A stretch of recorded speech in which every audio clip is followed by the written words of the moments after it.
চট্টগ্রামে পলো গ্রাউন্ডে সমাবেশের মধ্য দিয়ে শুরু হচ্ছে বিএনপি চেয়ারম্যান তারেক রহমানের 4 জেলায় নির্বাচনী প্রচার। আজ বেলা 11টায় পলো গ্রাউন্ডে নির্বাচনী সমাবেশ শুরু হবে। এতে বক্তব্য রাখবেন বিএনপির চেয়ারম্যান। সকাল থেকেই সেখানে জড়ো হচ্ছেন নেতাকর্মীরা। সাধারণ মানুষের উপস্থিতি বাড়ছে। ফেরার পথে আরও 3 জেলায় নির্বাচনী সভায় যোগ দেবেন তারেক রহমান।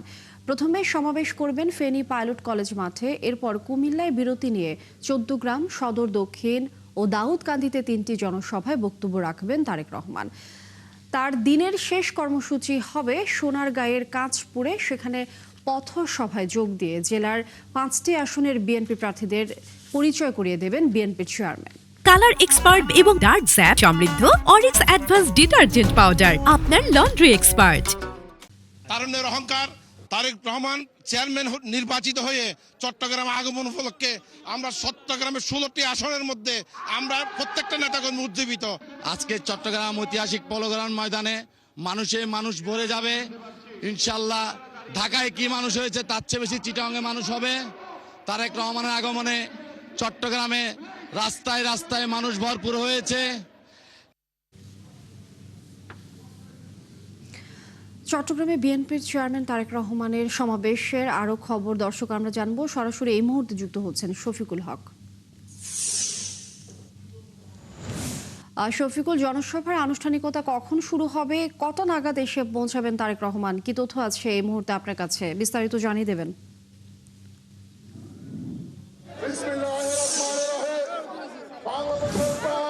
সবশেষ আমাদের কাছে যে তথ্য সেটি হচ্ছে বেলা 11টার পরে তারেক রহমান আজকের এই পলো গ্রাউন্ডের মাঠে যে জনসভা, সেই জনসভায় এসে উপস্থিত হবেন এবং এখানে প্রধান অতিথির যে বক্তব্য সেই বক্তব্য রাখবেন আজকের যে নির্বাচনী জনসভা সেই জনসভায়। এর মধ্যে আমরা খবর পেয়েছি তিনি চট্টগ্রামে গতকাল এসে যেই হোটেল রেডিসনে অবস্থান করছেন সেখানে শিক্ষার্থীদের সঙ্গে একটি মতবিনিময় সভায় সেখানে তিনি অংশ নিচ্ছেন এবং সেই কর্মসূচি শেষ হওয়ার পরবর্তীতে আজকের এই নির্বাচনী যে জনসভা সেই জনসভায় এসে অংশ নেবেন। এবং আজকের এই নির্বাচনী জনসভা এটি কিন্তু বৃহৎ জনসভা। আয়োজকরা যেটি বলছেন যে কয়েক লক্ষ মানুষের উপস্থিতি আজকের এই জনসভায় হবে এবং সেই প্রস্তুতি তারা ইতিমধ্যে সম্পন্ন করেছেন। আমরা সকাল থেকে এসে এই পলো গ্রাউন্ড মাঠের যে অবস্থা দেখতে পেয়েছি, এর মধ্যে আপনি জানেন বেলা 11টায় আসার কথা, এখনো প্রায় 1 ঘন্টা সময় বাকি রয়েছে তারেক রহমানের এই পলো গ্রাউন্ডের মাঠের যে জনসভাস্থল এখানে আসতে। তবে এরই মধ্যে প্রায় মাঠের অর্ধেকেরও বেশি জায়গা এর মধ্যে নেতাকর্মীদের উপস্থিতি ভরে গেছে এবং স্থানীয় যে নেতৃবৃন্দ তারা এই মুহূর্তে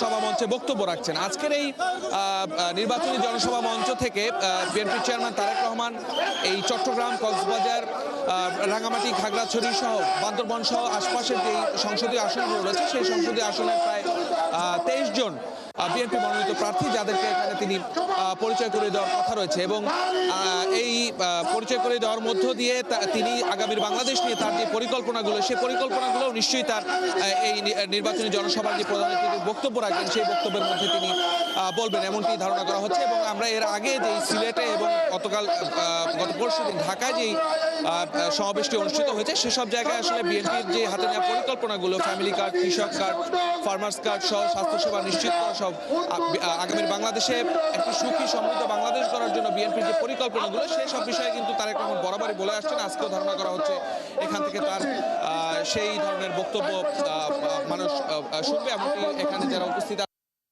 একটি বিষয় বলে রাখতে হয় লিনিয়া, সবশেষ 2005 সালে বিএনপির সিনিয়র যুগ্ম মহাসচিব থাকা অবস্থায় তারেক রহমান সবশেষ চট্টগ্রাম জনসভায় বক্তব্য দিয়েছিলেন এবং এরপরে প্রায় 2 দশক পার হয়ে গিয়েছে এবং এই 2 দশক পরে তারেক রহমান আজকে যখন চট্টগ্রামে আসলেন তখন তিনি দলের চেয়ারম্যান এবং যেহেতু তিনি দলের চেয়ারম্যান সেক্ষেত্রে দলের কর্মী সমর্থক যারা রয়েছেন তাদের প্রত্যাশার জায়গাটাও কিন্তু বেশি এবং সেটি আমরা আসলে এখানে আগত যারা কর্মী সমর্থক যারা রয়েছে তাদের মুখ থেকে শুনছিলাম। পাশাপাশি সাধারণ মানুষ যারা রয়েছে তাদের মধ্যে একটি প্রত্যাশা কাজ করছে, যেহেতু দীর্ঘদিন তিনি দেশে থাকতে পারেননি, প্রতিটা আওয়ামী সরকারের রোষানলের শিকার হয়ে দেশের বাইরে থাকতে হয়েছে। অবশেষে তিনি যখন দেশে ফিরেছেন নিশ্চয়ই তিনি দেশের জন্য ভালো কিছু করবেন এমনটি আসলে স্থানীয় ভোটার প্লাস নেতাকর্মী যারা রয়েছেন তারা আসলে প্রত্যাশা করবেন।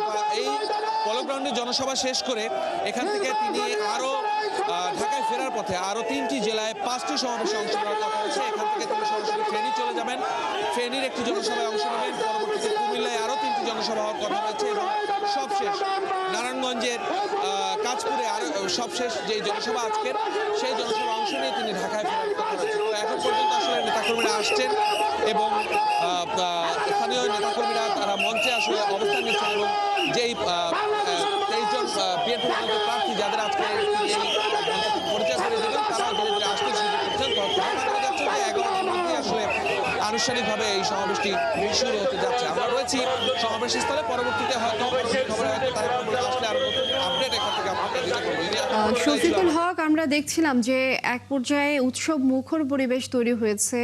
অনেক ধন্যবাদ আপনাকে আমাদের সাথে যুক্ত হবার জন্য। আমরা নিশ্চয়ই আবারও ফিরবো এবং তারেক রহমান যখন পৌঁছাবেন নিশ্চয়ই পরবর্তী বিস্তারিত আপনার মাধ্যমে জানতে পারবো। দর্শক, চট্টগ্রাম থেকে আমাদের সহকর্মী শফিকুল হক যুক্ত ছিলেন এবং সেখানকার পরিস্থিতি আপনাদেরকে জানাচ্ছিলাম।